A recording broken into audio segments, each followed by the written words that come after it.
Christ est déjà en toi. Le jour où tu as reçu Jésus dans ton cœur, Christ est entré.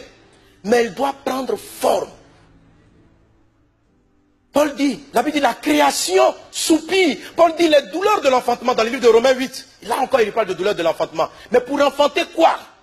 Jusqu'à ce que Christ soit formé. Christ prenne place. En Christ, il n'y a pas de limitation. Il n'y a pas la peur de ne pas avoir un travail. En Christ, il n'y a pas la crainte du lendemain. Christ, c'est ce que tu cherches. Christ, c'est ce dont tu as besoin. La Bible dit toute la création soupire. Mais les gens qui ne savent même pas qu'eux-mêmes ils sont en train de soupirer. L'esprit en toi soupire. Mais tu n'en es pas conscient. Tu n'en es pas conscient. Ton esprit soupire à cette dimension. Tout ce que tu lui amènes, il n'en a pas besoin. Il n'a pas besoin de ton mariage. Il n'a pas besoin de l'argent. Il n'a pas besoin d'un poste. Le soupir de l'être profond, c'est le Christ. La Bible appelle ça la soif. Il dit, jusqu'à ce que Christ soit formé en vous.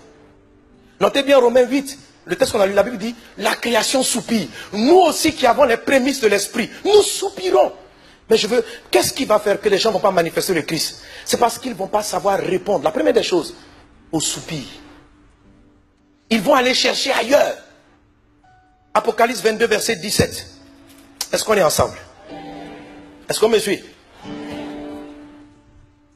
La Bible dit, lisons-le ensemble, 1, 2, 3. Et l'esprit, et qui? Et l'épouse disent, viens. Amen. Ça c'est le retour de Jésus. Donc pour que Jésus vienne, l'épouse doit être en place. Et l'épouse, habitée de l'esprit.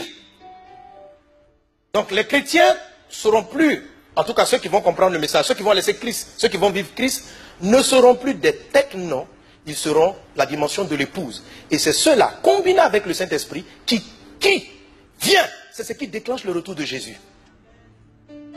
Amen. Écoute, la Bible dit, l'homme quittera son père et sa mère. Dans l'histoire du fils prodigue, quand le fils prodigue est parti, le père ne s'est pas déplacé. Le papa ne se déplace pas pour le fils. C'est le fils qui revient. Mais pour l'épouse, l'homme quitte son père. Quand l'église va devenir épouse, Jésus va quitter le ciel. Jésus ne quitte pas pour les enfants. Il quitte pour l'épouse. L'homme quittera. C'est l'épouse qui le fait descendre. C'est l'épouse qu'il vient chercher. Tant que tu es enfant, c'est à l'enfant de retourner.